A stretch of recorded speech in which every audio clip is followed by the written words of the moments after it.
লেবাননে যুদ্ধবিরতির আগে বেসামরিক ও স্বাস্থ্য খাতে একের পর এক ভয়াবহ হামলায় নতুন করে শঙ্কা জেগেছে।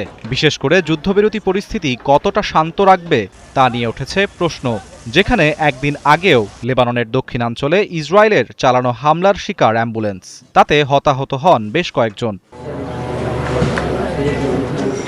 সেদিনের ঘটনার প্রত্যক্ষদর্শীদের মতে অ্যাম্বুলেন্সের ভেতরে থাকা ৮ স্বাস্থ্যকর্মীর মধ্যে ৬ জনই রক্তাক্ত অবস্থায় পড়েছিলেন। দুবার হামলার পর আহতদের দ্রুত সরিয়ে নেয়ার চেষ্টা করতেই হামলা হয় আবারও। ৩ দফায় এই হামলাকে দেখা হচ্ছে লেবাননের স্বাস্থ্য খাতে ইসরায়েলের ধারাবাহিক আঘাতের অংশ হিসেবে। এদিকে সীমান্তের যোদ্ধাদের লক্ষ্য করার বদলে কেন স্বাস্থ্যকর্মী ও সাধারণ মানুষকে টার্গেট করা হচ্ছে সেই প্রশ্ন তুলছেন স্থানীয়রা।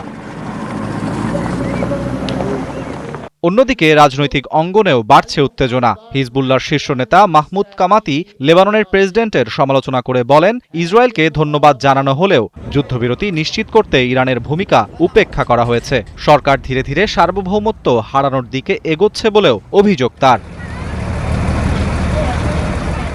এ পরিস্থিতিতে ইসরায়েলি সেনাবাহিনী দক্ষিণ লেবাননে একটি নতুন ইয়েলো লাইন সীমারেখা নির্ধারণের কথা জানিয়েছে। তাদের দাবি, এই সীমার কাছে আসা সন্দেহভাজন হিজবুল্লাহ যোদ্ধাদের লক্ষ্য করে হামলা চালানো হবে। ইয়েলো লাইন মূলত গাজার মতোই একটি বিভাজন রেখা, যেখানে এক অংশ ইসরায়েলি নিয়ন্ত্রণে এবং অন্য অংশ হিজবুল্লাহর অধীনে থাকবে, এমনটাই মনে করছেন বিশ্লেষকরা। এদিকে যুদ্ধবিরতি আংশিক কার্যকর থাকলেও দক্ষিণে ফিরতে শুরু করছে বাস্তুহারা মানুষ। কাশ্মীর সেতু দিয়ে ব্যাপক জনস্রোত দেখা যায়, যদিও এর আগে সেতুটি হামলায় ক্ষতিগ্রস্ত হয়েছিল।